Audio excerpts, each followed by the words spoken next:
একজন মানুষের ওজন খুব বেশি না হলেও কেন তার ডায়াবেটিস হতে পারে? আবার এমনও দেখা যায় কারো শরীর মোটামুটি স্বাভাবিক দেখতে, কিন্তু পেটের চারিপাশে চর্বিতে ভর্তি।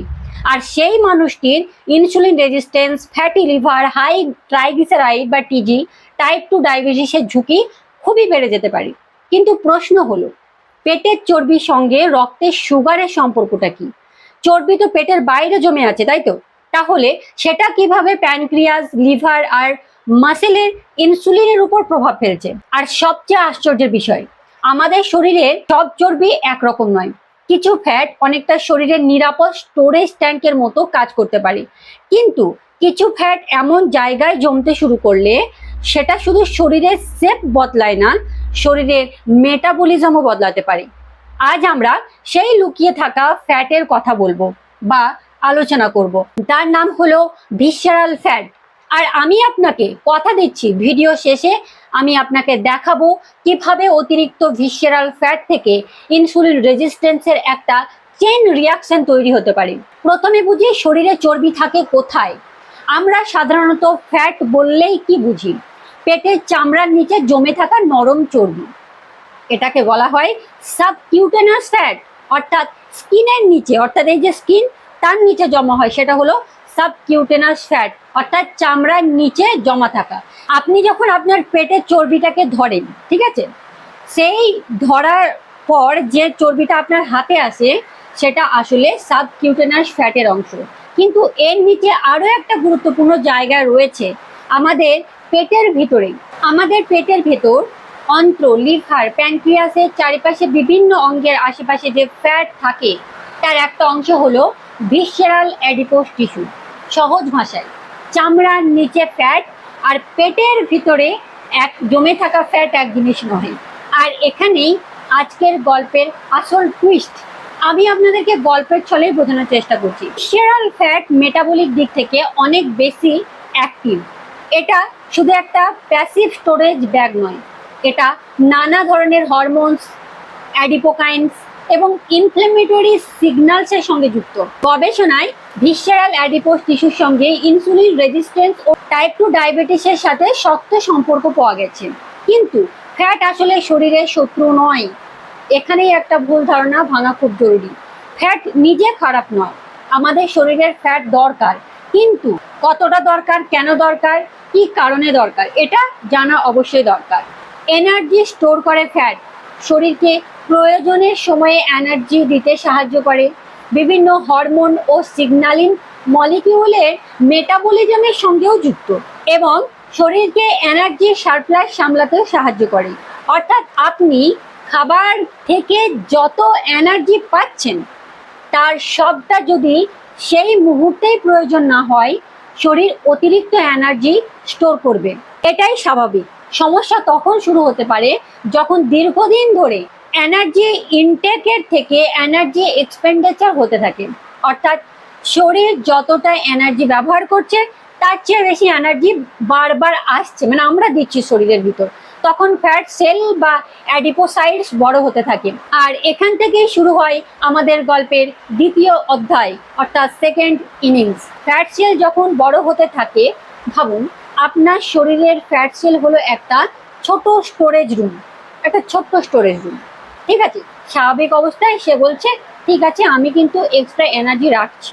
কিন্তু আপনি যদি দীর্ঘদিন ধরে স্টোরেজ রুম এর ক্যাপাসিটির চেয়ে বেশি জিনিস ঢোকাতে থাকেন, এক সময় কি হবে? রুম ওভারক্রাউডেড হয়ে যাবে। ফ্যাট সেলের ক্ষেত্রেও কিছুটা এমন পরিস্থিতি তৈরি হয়। অ্যাডিপোস টিস্যু বড় হতে থাকে। এই এনলার্জড বা হাইপারট্রফিক ফ্যাট সেল আর আগের মতো হেলদি মেটাবলিক এনভায়রনমেন্ট বজায় রাখতে নাও পারে। এর সঙ্গে cellular stress, immune cell inflation এবং ইনফ্লেমেটরি সিগন্যালিং বাড়তে পারে। এখন এখানেই একটা গুরুত্বপূর্ণ ঘটনা ঘটে যাচ্ছে।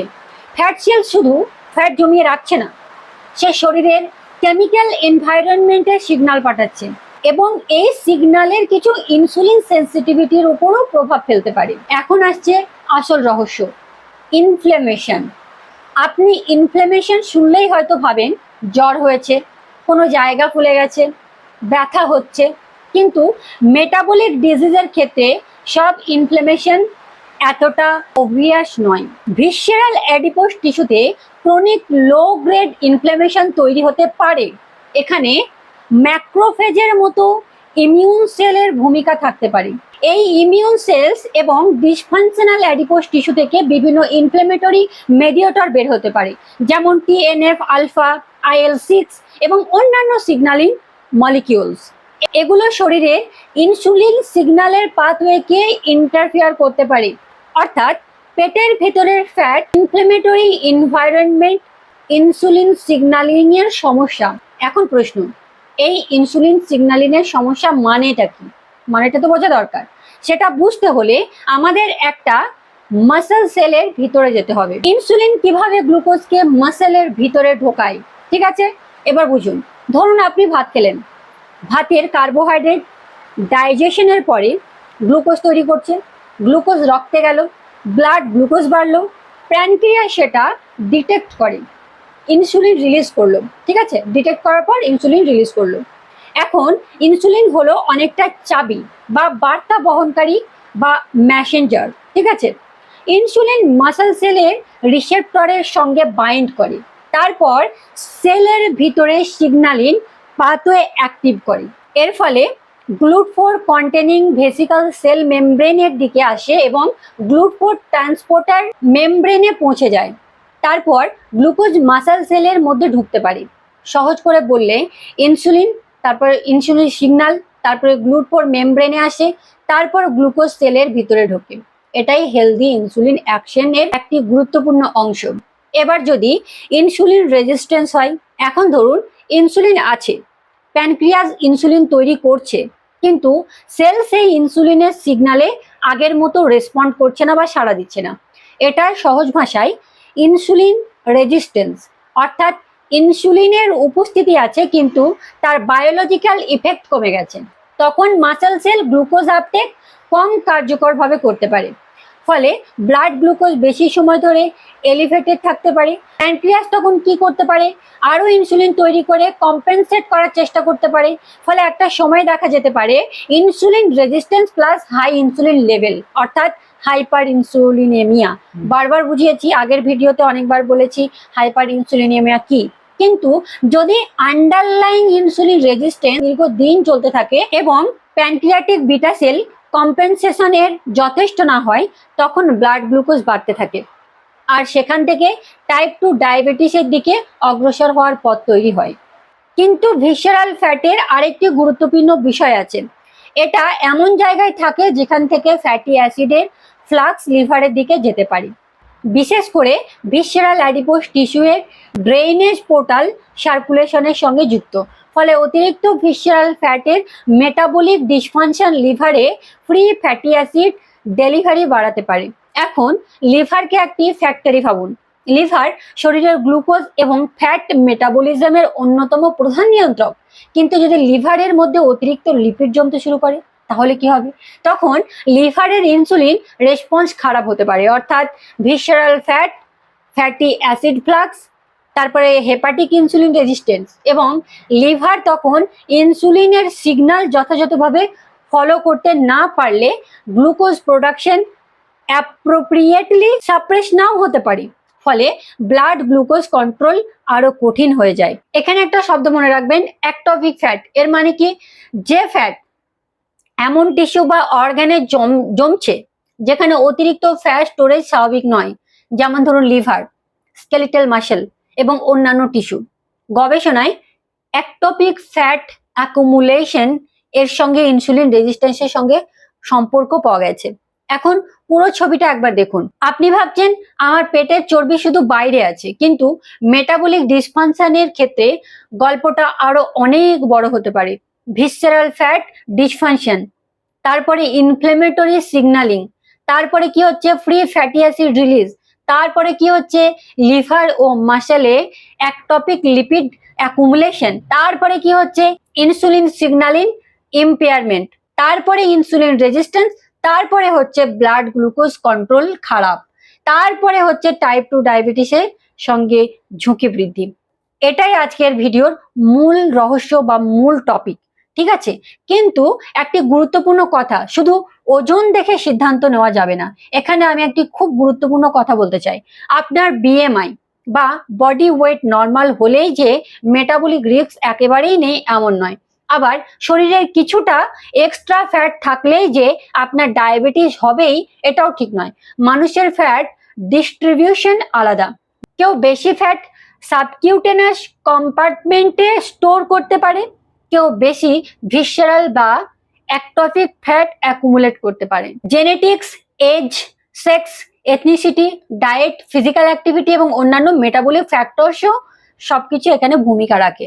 তাই শুধু ওয়েটিং মেশিনের নাম্বার দেখে মেটাবলিক হেলথ বিচার করা ঠিক নয়। কোমরের মাপ, blood pressure, lipid profile, glucose বা HbA1c এবং ওভারঅল ক্লিনিক্যাল পিকচার প্রয়োজন অনুযায়ী অবশ্যই চিকিৎসকের পরামর্শ নেওয়া প্রয়োজন। তাহলে পেটের চর্বি কমানোর জন্য কি করবেন? এখন সবচেয়ে বড় প্র্যাকটিক্যাল অংশ, এটা অবশ্যই শোনা দরকার। প্রথম কথা হলো ক্রাশ ডায়েট নয়। দ্বিতীয় কথা, শুধু পেটের এক্সারসাইজ করে পেটের ভিসেরাল ফ্যাট আলাদা করে গলিয়ে ফেলবো এমন শর্টকাট নেই। শরীর কোথা থেকে আগে ফ্যাট ব্যবহার করবে সেটা আমরা পুরোপুরি কন্ট্রোল করতে পারি না। তাই লক্ষ্য হবে ওভারঅল এক্সেস বডি ফ্যাট এবং মেটাবলিক রিস্ক কমানো। কিভাবে? নিয়মিত ফিজিক্যাল অ্যাক্টিভিটি, হাঁটা, ব্রিক্স ওয়াকিং, সাইক্লিং, জগিং বা নিজের সক্ষমতা অনুযায়ী এক্সারসাইজ। ওয়ার্ল্ড হেলথ অর্গানাইজেশন অ্যাডাল্টসের জন্য সপ্তাহে অন্তত 150 minute moderate intensity physical activity recommendation দিয়ে থাকে। রেজিস্ট্যান্স এক্সারসাইজ মাসেল মেটাবলিক হেলথের জন্য গুরুত্বপূর্ণ, তাই নিজের সক্ষমতা অনুযায়ী স্ট্রেংথ ট্রেনিংও রাখা যায়, যেমন ডাম্বেল তোলা বা অন্যান্য হিট ব্যায়াম।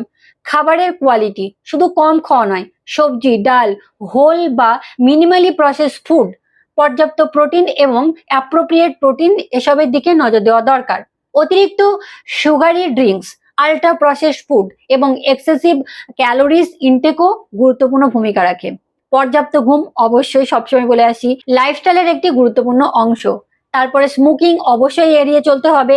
আমি তো বলবো স্মোকিং যারা করেন এখনই সেই সমস্ত জিনিসগুলোকে টান মেরে ফেলে দেওয়া প্রয়োজন। প্রয়োজন অনুযায়ী স্ক্রিনিং, ঠিক আছে, বিশেষ করে ফ্যামিলি হিস্ট্রি বা মেটাবলিক রিস্ক ফ্যাক্টর থাকলে চিকিৎসকের পরামর্শ অনুযায়ী ব্লাড গ্লুকোজ বা HbA1c, লিপিডস, ব্লাড প্রেশার ইত্যাদি দেখা অবশ্যই প্রয়োজন, ঠিকঠাক আছে কিনা। ওয়ার্ল্ড হেলথ অর্গানাইজেশন বলছে ওভারওয়েট ও ওবেসিটি, টাইপ 2 ডায়াবেটিস সহ একাধিক ক্রনিক ডিজিজের রিস্ক বাড়ায় এবং হেলদি ডায়েট ও রেগুলার ফিজিক্যাল অ্যাক্টিভিটি প্রিভেনশনের গুরুত্বপূর্ণ অংশ। শেষ করার আগে আরেকটা পরামর্শ বা আরেকটি কথা আপনাদেরকে বলতে চাই।